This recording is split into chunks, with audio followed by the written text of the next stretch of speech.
പ്രിയ പ്രേക്ഷകർക്ക് സീരിയൽ ന്യൂസിലേക്ക് സ്വാഗതം. കൂടുതൽ സീരിയൽ ന്യൂസുകൾ അതിവേഗം ലഭിക്കുന്നതിന് ഈ ചാനൽ സബ്സ്ക്രൈബ് ചെയ്യുക. ബെൽ ഐക്കൺ മറക്കാതെ ക്ലിക്ക് ചെയ്യുക.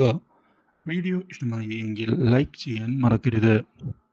ബന്ധുവിനെ അപമാനിച്ചുകൊണ്ടുള്ള സംസാരം ഉണ്ടായതിനെ തുടർന്ന് അനി അനാമികയെ തല്ലിയിരിക്കുകയാണ്. അപ്രതീക്ഷിതമായ അടി അനാമികയെ ആകെ ഞെട്ടിച്ചു കളഞ്ഞതിനെ തുടർന്ന് ഈ കാര്യം വീട്ടിൽ അനാമിക തുറന്നു പറയുന്നു.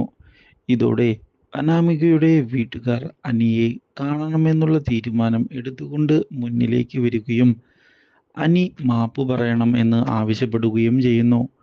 പക്ഷേ ഞാൻ മാപ്പ് പറയുകയില്ല എന്ന് വ്യക്തമാക്കുന്ന അനി അവൾക്ക് ലഭിച്ചത് അവൾ അറിയിക്കുന്നത് തന്നെയാണ് എന്നും അതിൽ യാതൊരു മാറ്റവും ഇല്ല എന്ന് പറയുകയും ചെയ്യുന്നു.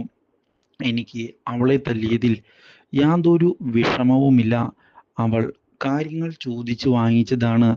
ഇതോടെ ഇങ്ങനെ പോയാൽ കാര്യങ്ങൾ ശരിയാവുകയില്ല എന്ന് വ്യക്തമാക്കുകയാണ് അനാമികയുടെ വീട്ടുകാർ. ഇത് കേൾക്കുന്ന അനി, എനിക്ക് ഇവളെ മടുത്തു കഴിഞ്ഞു, അതുകൊണ്ട് തന്നെ ഇനി ഡിവോഴ്സ് തന്നെ, അതെ മതി, ഇനി ഇവളുടെ കൂടെയുള്ള ജീവിതം എനിക്ക് ഡിവോഴ്സിന് വേണം, ഞാൻ അതിന് തയ്യാറാണ് എന്ന് അനി പറഞ്ഞതിനെ തുടർന്ന് അനാമിക ഡിവോഴ്സ് നൽകുകയില്ല എന്നുള്ള തീരുമാനം എടുത്തുകൊണ്ട് മുന്നിലേക്ക് വന്നിരിക്കുകയാണ്. Do like, share and subscribe.